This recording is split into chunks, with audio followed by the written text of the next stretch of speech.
So I'd like to next invite up Tom Hope from UCSF, and we appreciate him coming all the way down to Stanford today.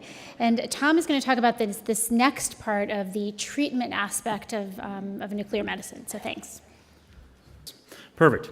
So I'm going to talk about PRRT, or peptide receptor. Well, I don't know why that screen looks different. That's the first time I've ever seen that. Is there a reason why screen on right could be different than screen on left? This is Silicon Valley, right? I mean, come on. So anyways, we're going to talk about PRRT here. Andre touched on it a little bit, and I'm going to just break up the talk into three sections. One is what is PRRT. The second one is going over that trial that Andre briefly touched on called NETRF.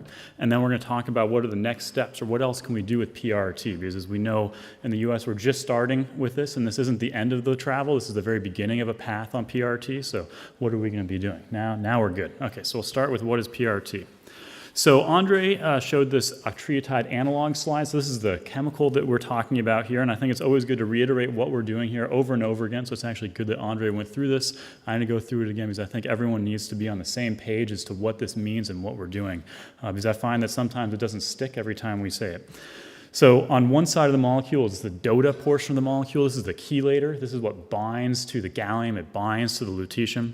On the other side of the molecule is a somatostatin analog. Remember, these molecules are analogs of a hormone that's naturally occurring in your body called somatostatin, and we're trying to bind to the somatostatin receptor by leveraging that this molecule looks like somatostatin. If you change portions of this molecule just slightly, it's actually just sort of a methyl group, very small difference, you get DOTA-TOC versus DOTA-TOC, which are qualitatively the same. Okay, so this is a family of compounds that looks like a naturally occurring hormone in your body called somatostatin, and it helps us target the somatostatin receptor on your cells. So we can actually use these same compounds for both diagnosis and therapy, and we term this theranostics. And the idea here is this DOTA chelator, the left aspect of that molecule, chelates gallium, and we can use that for imaging, right? So this is used for a Ga-68 PET-CT. But we can also chelate it and bind it to lutetium or Y90 or other radiometals that we can use for therapy. Right? So it's the same molecule, but either you're binding a gallium metal ion or a lutetium or Y90 for therapy. So the same thing can be used for imaging and therapy.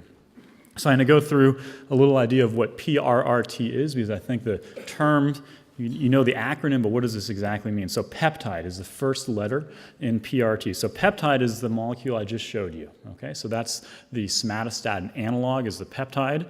And then we're going to call that the DOTA XXX. Then we have receptor, the R. Okay, so on the surface of your tumor cells, on neuroendocrine tumor cells, are somatostatin receptors, and they're all over these cells. They're not on many of the other cells in your body, right? So it's very nice because these receptors for somatostatin only exist on tumor cells. So therefore, we can target the tumor cell using those receptors. Okay, so then the somatostatin analog binds to the receptor and enters into the tumor cell. Okay, does that make sense? So we're using the receptors that are only expressed on your cells, targeting the somatostatin analog to your tumor cells and not to other cells in the body. Okay, so this second R is radionuclide. Okay, and that just means that we're attaching a radiometal, or lutetium in the case of lutetium dotatate or Y90, to the peptide. Okay, so the peptide is carrying a radionuclide into the cell, so PRR. And the last one is T for therapy, right? So once that radiometal gets into your body, it emits radiation. Okay, so it's going to give off an electron from within the cell, and the hope here is that your cell then disappears and dies. Okay, so PRRT, we're taking a peptide, we're labeling it with a radionuclide, we're going to bind it to a receptor in the cell in your body, it's going to go into that cell, give off radiation, and kill the cell. Okay, so that's the whole idea of what's behind PRRT. So hopefully that makes sense to everyone. So here's a patient on the left side here, we have a gallium PET-CT, and on the right side, we have a post-treatment SPECT-CT in someone treated with lutetium dotatate. Okay, so the idea is it's the same molecule labeled with a different type of radiation, but you can actually image the lutetium, and you see the image quality is a little less good because of the type of technique you have to use to image it, but the biodistribution, where that molecule goes to, is the same. Right? So the pre-treatment PET-CT shows us the tumor that the therapy is going to go to. And this is why we like and reuse the imaging to select patients for PRRT, because the uptake on the pre-treatment PET-CT is going to predict where that therapy is going to go and what cells the therapy is going to go to. Okay? So that's sort of the idea behind PRRT. So now we'll move on to the NETR-1 trial. This is the big trial that Andre was talking about that was completed about a year and a half ago. So this was first announced in September of 2015. It was the first randomized controlled trial of PRRT in patients with neuroendocrine tumor ever. Okay, so this is why it was sort of a transformative trial. The key thing here is the population the trial was performed in was in midgut neuroendocrine tumors with a Ki-67 less than 20%. So they chose a smaller patient population rather than all neuroendocrine tumors so that they could choose a control arm. Okay, and so the control arm used double-dose octreotide or Sandostatin, right? Those are the injections you get every month. So that's the control arm, which has been shown to delay progression of neuroendocrine tumor in patients. Okay. The treatment consisted of 4 cycles of 200 millicuries of lutetium-177 dotatate. This was given every 2 months, so over 6 months. For every 2 months, you got a dose of the lutetium.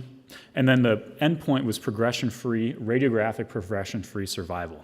Okay, so let's just show that slide that Andre showed again, and let's go over what this means here, right? So the purple line here at the top, which you can't see my cursor, so there's no point in moving the cursor.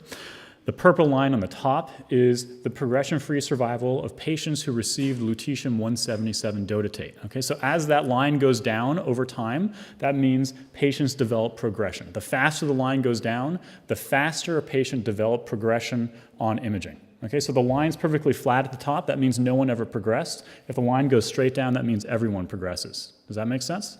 So the difference between the two lines is the difference in the percent of patients that are progressing after therapy. Okay, and it's really remarkable here that if you take at the end point of this trial was progression at 20 months. Okay, so you can see the 20 in the bottom there. About 10% of patients had no progression in the control arm. That means 90% of patients progressed at 20 months who did not receive the lutetium but received double-dose Sandostatin, compared to about 65% of patients who received the therapy who did not progress at that period in time. And that's a really remarkable difference in progression at that time point. Okay, and I think this is, again, why everyone's so excited about this, because people haven't seen this before. Now, I'm not a medical oncologist, so I don't even really understand all these trials, right? But I think it's important to put up, and hopefully this projects well enough with all the lights on in a room. These are the results of 4 different trials done in patients with neuroendocrine tumors. Okay, they all have slightly different patient populations, so they're not directly comparable in any respect. But I think it's useful to look at each of these together, because then you get an idea as how Lutathera and lutetium-177 dotatate stands apart. Okay, so this top left here is the NETR-1 trial with Lutathera. Okay, and you can see there's quite good separation here.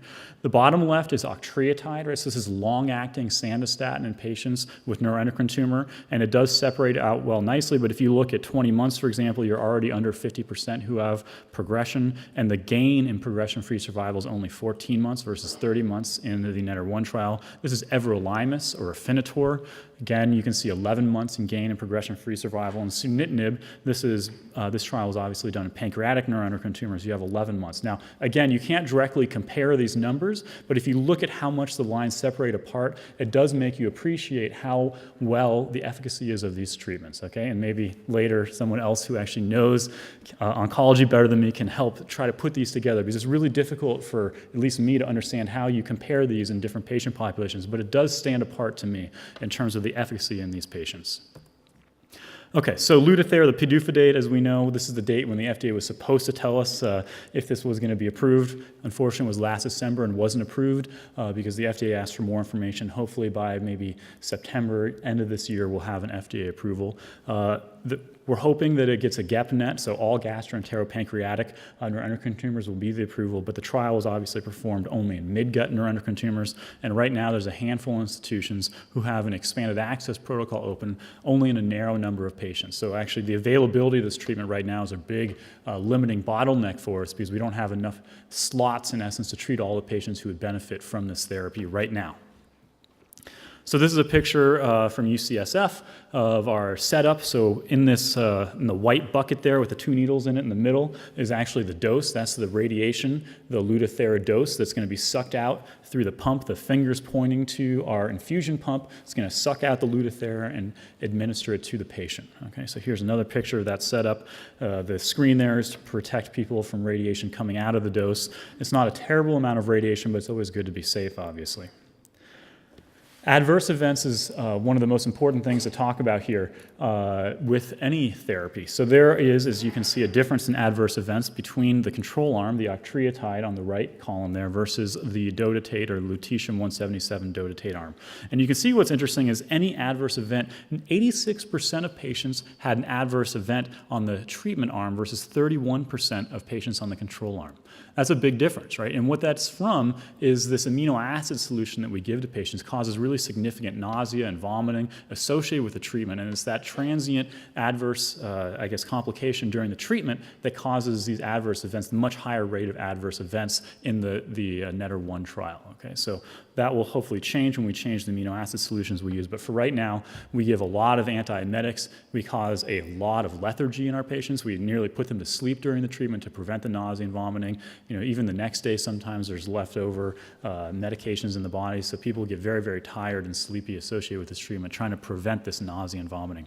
What we care more about is this bottom two rows is a serious adverse events, and you can see here listed from the trial, the serious adverse events were cytopenias. So this means your bone marrow got knocked down by the radiation, so red blood cells, white blood cells, and platelets being lowered. Renal injury, there's a little bit of renal toxicity associated with it, possibly, as I'll talk about in a second. And then portal hypertension is not that common, only occurred in one patient. So renal protection, again, as I was saying, is we give these amino acids. So this on the right is a picture of a bag of the Aminosin 2 solution. We give 4 of these bags, typically about 1 an hour, over 4 to 5 hours. You can titrate the dose up and down depending on the nausea the patient's experiencing, but we try to get all 4 bags into the patient by the time the patient leaves the department. So it can take up to 6 hours to do the whole treatment if there's significant nausea, because we'll slow down the rate of the amino acids so the patient doesn't have as much nausea and vomiting associated with it. This is a protocol that we use. So this is the day for this, during the single day. The patient comes in, they check into our apartment. The first thing we do is we put IVs in both arms and check labs in the patient, make sure there's no abnormality pre-existing in the kidneys or the bone marrow that would make us not want to do the treatment. Then we start this Aminosin 2, the amino acid solution, and that goes for 4 to 5 hours during the treatment. 30 minutes in, we then administer the radiation. So the radiation, the DOTA-TOC, starts about a half an hour after the amino acid solution, maybe 30 to 60 minutes in, and it only takes about 30 minutes. So the actual treatment is about 30 minutes of the total visit. Then we have this other 5-6 hours of giving amino acids and checking labs and doing other things during the visit. But the actual therapy only lasts about 30 minutes. In the protocol, we do this 4 different times, right? So this is over, half a year. You get treatment 1 at time point 0, and then we check labs a month later. You come back, you get your second treatment. That whole thing's repeated again, exactly the same. Then we do labs, maybe an imaging study at that time. Then we repeat the treatment again after 4 months, and then we do this again. Treatment 4 happens after the 6th month, right? So we do every 2 months, we do a treatment, and then we do labs intervening to make sure there's no abnormality associated with the radiation toxicity. Okay, so that's sort of the whole gamut of what a therapy would be with Lutathera per the NETR-1 protocol. For hematologic toxicity, I think this to me is the most concerning aspect of toxicity in these patients. So there's the acute hematologic toxicity, right, which means you get cytopenias, your blood counts go down. But really the bigger concern is the long-term toxicities. Okay, the long-term toxicity is that you can develop myelodysplastic syndrome or leukemia associated with these treatments. And you can see that about 19 out of 807 patients, and this is out of European data, obviously we haven't treated 807 patients in the United States, about 19 of them, 2.4% of patients are developing these pretty significant long-term, in essence, neoplastic syndromes of the bone marrow. And leukemia is obviously a very serious complication that can occur up to 1% of patients. Okay? And we don't really have a good handle as to the true risk of this because these trials that this data is pulled from weren't prospective, they weren't purposely following them in any way, so they were sort of assuming that they would be told if leukemia developed in these patients. And so this is, I think, really one of the big risks in patients is long-term development of bone marrow leukemia and myelodysplastic syndrome associated with this. And the average time between developing this and this paper was 4.7 years for developing leukemia. So about 5 years out is the average time point when people develop leukemia. And that's probably because we haven't followed these patients long enough. That number will get pushed out over time as we follow patients over time as more and more patients may develop leukemia.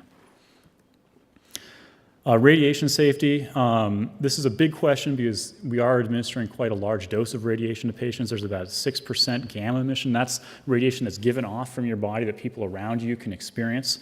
And so that means about 12 millicuries, or about 6% of the dose is given off in that. The amount of radiation coming out of your body right after therapy is less than that of getting an MDP bone scan or an Octreotide scan. So just keep in mind the relative amount of radiation that's coming out of you that would interact with people nearby you isn't terribly high. The main issue is actually the urine, because this gets excreted through your kidneys and bladder, and that urine is very, very hot. And so we want to make sure that the urine goes into a toilet, gets flushed twice, and it's the urine that could actually pose a significant radiation risk to people around you. Okay, so I'm going to talk about what are the next steps with PRT, and I think the thing to remember here is that we are just starting on the path of PRT. And what we do in terms of treatments with PRT is going to be very different in 5 years and 10 years than from what we're doing right now. And so I just want to hint at some things that are going to be changing as we go forward, and really what we need to be doing from my perspective as an academic, and how we test out different treatment regimens and make these therapies more efficacious and limit this toxicity that we were talking about. Okay.